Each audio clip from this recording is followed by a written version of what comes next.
Want to know a better way to beat stress, fatigue, and get better sleep? Magnesium. The one I use is Magnesium Breakthrough from BioOptimizers. It helped me relax more, stress less, and sleep deeper. What's not to love? When you get all 7 critical forms of magnesium, your body gets a serious upgrade from your brain to your sleep, pain and inflammation, and muscle tension. Guys, I know taking care of your body and your brain is more important to you than ever.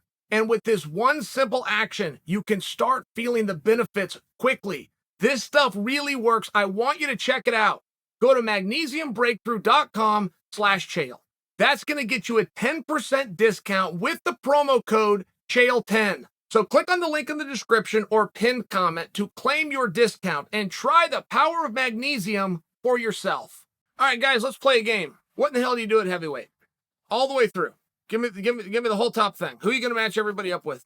Anyone who's heavyweight, whose name you know off the top of your head, give me an opponent for him. Pretty sure everybody's moving the direction of an interim championship, and maybe it's undisputed, right? I mean, if you've got an interim Francis's belt, maybe you just take the whole damn thing back. I don't know. We'll see how that goes. Stipe versus Jon Jones. Can we all agree? That's the fight we want. Those are the two guys that need to fight.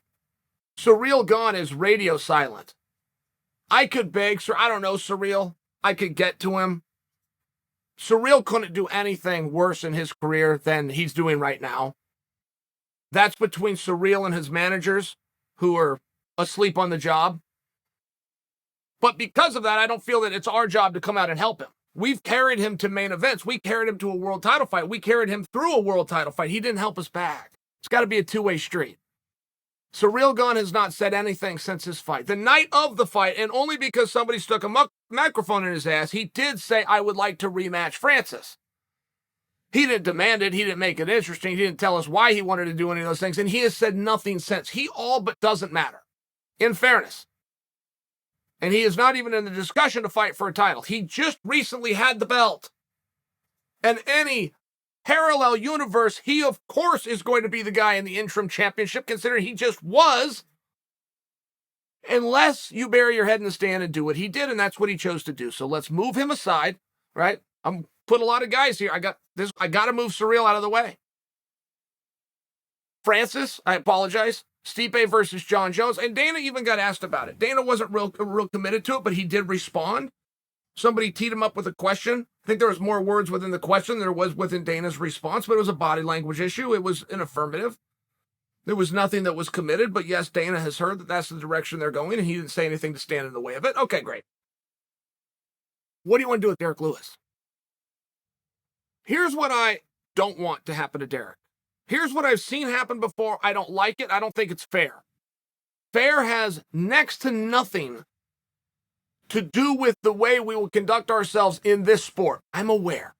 But I don't know a better word to use. Here's what Derrick did, and make sure you understand.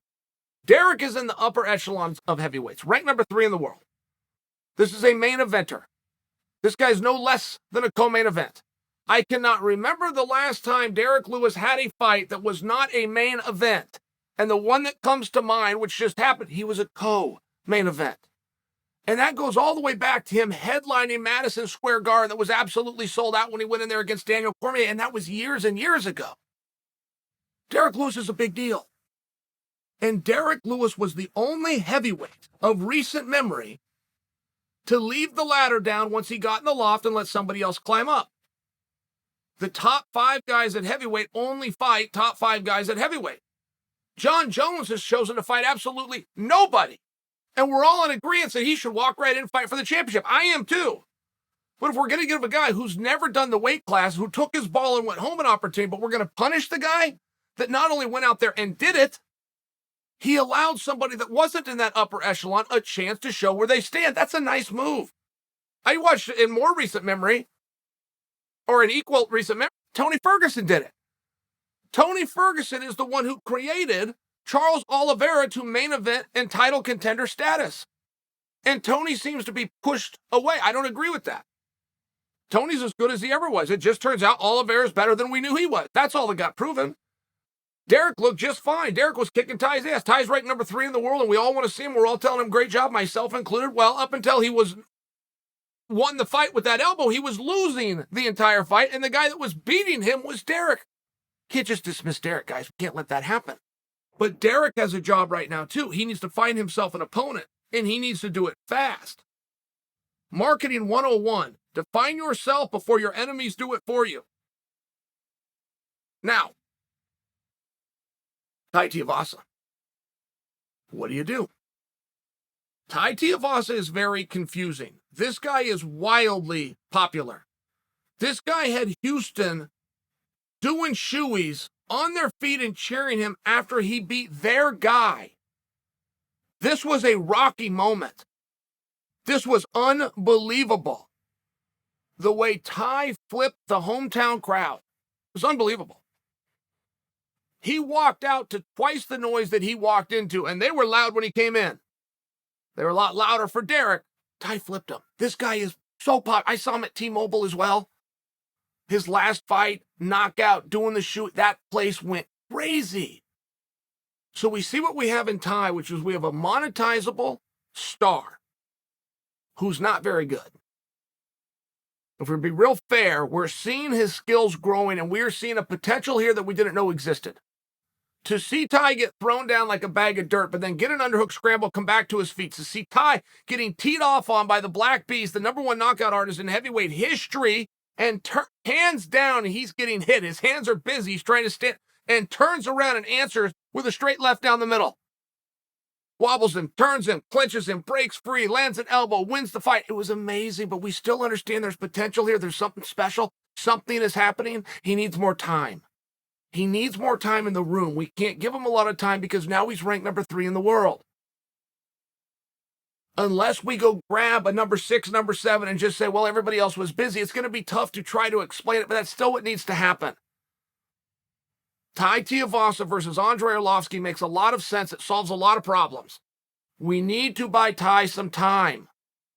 He's shown what he can do, but he's also making it crystal clear that he's got an open mind, he's working his ass off, and he's getting better. There's potential there.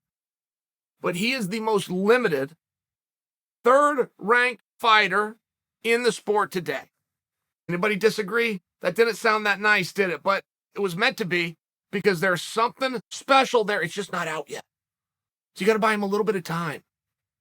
Now, the other side of the coin, I could sell to you guys. I could convince you and have you interested, part with your time and your money, to see Tuivasa versus Francis. That's not where we're going, trying to prove a point here. But because of the way they fight, because of Tuivasa showing us his power, his willingness, and his toughness, he can take a shot. He can take a shot and he can give a shot. Just because of that, matched up with Francis and the way that Francis fights, that would work. I would have a harder time, believe it or not, convincing you to be excited to watch Tuivasa versus Surreal. Surreal is just a little too technical. Be a little bit harder sell. It'd still be on the feet. You'd have the puncher's chance. You'd be excited. That match works. Harder, though. I would have next to no luck in convincing you Tai's going to fight Jon Jones or Tai's going to fight Stipe, and that rounds out the top 5. So it's a tough spot, and it has to be done just right. And maybe if we can't figure out who Tuivasa is going to fight next, maybe we should just eliminate who he's not going to fight. Okay, he's not going to fight Jon. He's not going to fight Stipe. It doesn't sound like a problem because they're going to be in there with each other. So Real's got his head in the sand, thinking we're all going to carry him, and pretty soon we're going to get pissed off, and we're not. So he doesn't matter as of right now. Francis has made it very clear his oars are out of the water, having the knee surgery. So your options start to be a little bit more limited. We can't put him in there with any of the guys that I just named, and we can't put him in there with Curtis Blades. Curtis Blades is too damn good, and for some reason not over with the audience. I have never understood what Curtis Blades did to any of you. In all fairness, and I've asked you many times, he seems like the kind of guy you get behind. He's a handsome guy. He's an exciting guy. He's getting better. He's hungry. He fought Francis not once, but twice at a time when nobody wanted to fight him. He's a willing guy, very good at the sport. There's a disconnect. And you can't take a guy as good as Curtis, who's as unpopular, and put him with a guy as bad as Tuivasa, who's over. Just can't do it. So I'm eliminating some players. I don't know what you guys are going to say about my Andrei Arlovski idea. But if Tuivasa and Andre don't get together, then we got to get Andre and Derrick Lewis together.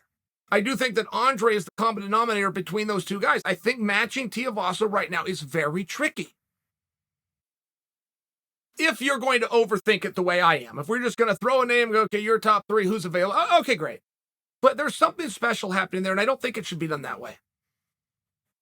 Tuivasa is going to gain from this victory over the Beast, because he's now showing some skills with new coaches and training partners who he chose to trust. It's not choose to trust them now. He now knows they're right. Tai Tuivasa is going to be a sponge the next time he gets back into practice. He's going to be gathering information from anybody that wants to talk to him. He now knows that they're right. It's very exciting. Very excited where he's at, but there's also some guys that can throw that train right off the tracks. So you got to plan it just a little bit. You got to look at it just a little bit. And I do think it'd be very wise for Tai to find himself an opponent. That's not the way he works. That's not going to happen. It would be wise to do. Derrick is smart enough to do it. And I do believe to keep Derrick in that feature spot, the co-mains, the main events, selling out arenas, having attention, get him a former champion, of which not a whole lot exist. Get him a former champion who fought on the same card, is in the same spot as him, who, by the way, is coming off a win, Andrei Arlovski. I think that the Beast needs to get to Andre, the Beast and the Pitbull. He's got to get to Andre before anybody else does. And since there's absolutely no thinkers at heavyweight, since it's a whole big group of Sandhagens, the time's now. The move is yours, Derrick.